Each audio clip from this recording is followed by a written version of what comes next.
بسم اللہ الرحمن الرحیم۔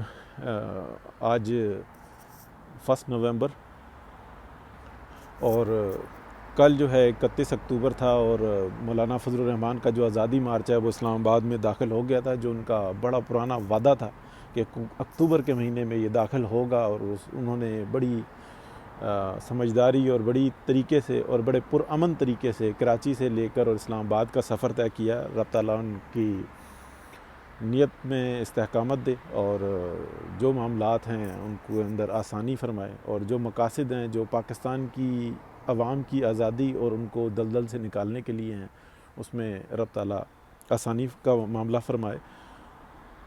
بات جو آج کرنی تھی وہ تھی کہ ٹرین حادثہ ہوا ہے، اس میں تقریباً جو اطلاعات کے مطابق ہیں قریب 100 افراد جان بحق ہوئے ہیں۔ رب تعالیٰ جوار رحمت میں جگہ دے۔ جو زخمی ہوئے ہیں ان کے لیے صحت کا معاملہ عطا فرمائے اور آسانی کا معاملہ عطا فرمائے۔ بہرحال ذمہ داران کی جو بات ہے، جہاں تک وہ بہت قبل از وقت ہے کسی پر بھی ذمہ داری ڈالنا۔ جو بات واضح ہیں وہ یہ ہیں کہ جس طریقے سے وزیر ریل شیخ رشید احمد دندناتے ہوئے آئے اور انہوں نے بتایا کہ یہ جو مرنے والے تھے یہ خود ہی ذمہ دار تھے، گیس کی ٹینکیاں تھیں، اور اس طریقے کی بات کرنا یہ بہت قبل از وقت، یہ ان کی ذمہ داری تھی کہ وہ قبل از وقت کوئی بات نہ کرتے، یا تو انکوائری سے خود ہٹ جاتے اور خود دوسروں کو معاملات طے کر لینے دیتے، یا انکوائری کے بعد کوئی بات کرتے۔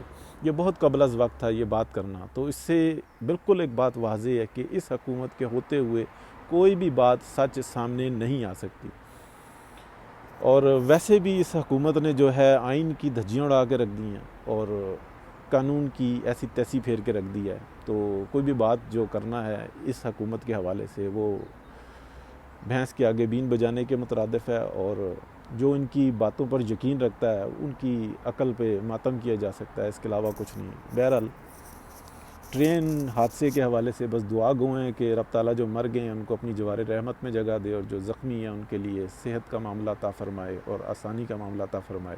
ہم سب کو بڑے صبر اور تحمل سے اور دیانتداری کے ساتھ دیکھنا چاہیے کون کس چیز کا ذمہ دار ہے۔ بہت شکریہ جی، اللہ حافظ۔